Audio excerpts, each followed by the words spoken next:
حضرت be be Sakina علیہ السلام امام حسین علیہ السلام کی سب سے چھوٹی صاحبزادی تھی۔ آپ کی ولادت باسعادت 10 شعبان 57 ہجری کو صبح فجر کی نماز کے بعد ہوئی۔ آپ سلام اللہ علیہ اپنے والد محترم امام حسین علیہ السلام کی دعاؤں کا نتیجہ تھی، اور یہی وجہ تھی کہ امام حسین علیہ السلام آپ سے بے پناہ محبت کرتے تھے، آپ کو اپنے سینہ مبارک پہ سلاتے اور آپ سے لاڈ پیار کرتے۔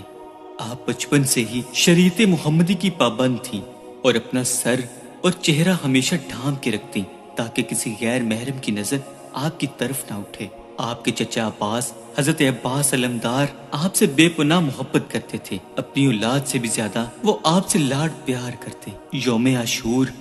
جب بی بی سکینہ سلام اللہ علیہ سے خیمے میں تڑپتے بچوں کی پیاس دیکھی نہ گئی تو دوڑتے ہوئے اپنے چچا عباس علمدار کے پاس آئیں اور آ کر اپنی مشق تھماتی ہیں اور فرماتی ہیں، چچا جان، مجھ سے ان بچوں کی پیاس دیکھی نہیں جاتی، دریا سے جا کر ان کے لیے 2 بوند پانی لا دے۔ تمام بچے بی بی سکینہ سلام اللہ علیہ کے گرد جمع تھے اور سب نے اپنے ہاتھ میں برتن پکڑے ہوئے تھے، لیکن جب مقابلہ فوجی یزید میں آپ کے چچا عباس کا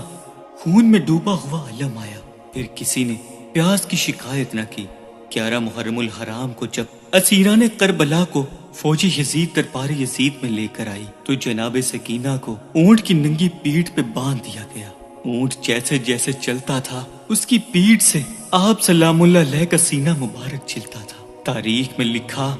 ایک منزل طے کرنے کے بعد جب آپ بی بی سکینہ سلام اللہ علیہ کو اونٹ کی پیٹھ سے نیچے اتارا گیا تو آپ کا کرتا مبارک خون سے لال تھا، آپ پر کمزوری کا غلبہ چھا گیا تھا، اور تب جا کر شمر مالون نے آپ سلام اللہ علیہ کو بی بی زینب کی گود میں دیا۔ بازار شام آیا تو ایک رسن میں 12 گلے بندھے ہوئے تھے اور سب سے چھوٹی آپ بی بی سکینہ سلام اللہ علیہ تھی۔ جب کوئی بی بی سیدھی کھڑی ہونے کی کوشش کرتی تو بی بی سکینہ سلام اللہ علیہ کا گلا مبارک رسن سے گھسیٹ جاتا، اور پھر دربار شام کی وہ منزل بھی آئی جہاں آپ سلام اللہ علیہ کو کنیز کے طور پہ مانگا گیا، اور پھر زندان شام کی منزل آئی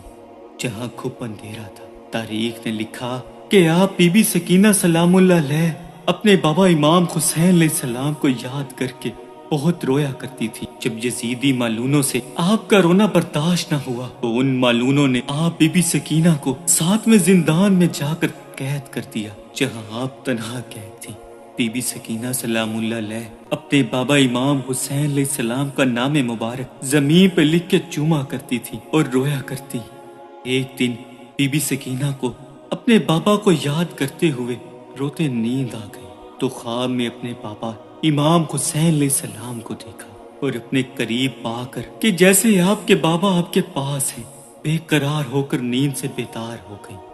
اور پھر سے آپ امام حسین علیہ السلام کو یاد کر کے رونے لگی۔ جب زندان میں امام حسین علیہ السلام کا سر مبارک منگوایا گیا تو آپ اپنے بابا کے سر مبارک کو دیکھ کر لپٹ کر رونے لگی اور کہنے لگی، اے میرے بابا،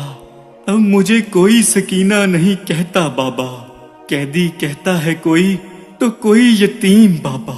جب اپنے مصائب اپنے بابا امام حسین علیہ السلام کے سر مبارک کو سناتے ہوئے چپ ہو گئی تو بی بی ام رباب نے عابد بیمار سے کہا، بیٹا ذرا سکینہ کو دیکھنا، چپ کیوں ہو گئی ہے؟ جب میرے مولا امام زین العابدین نے بی بی سکینہ کی نبض دیکھی تو ایک نظر بی بی ام رباب کی طرف دیکھا اور فرمایا، اِنَّ لِلَّهِ وَإِنَّا إِلَيْهِ رَاجِعُونَ۔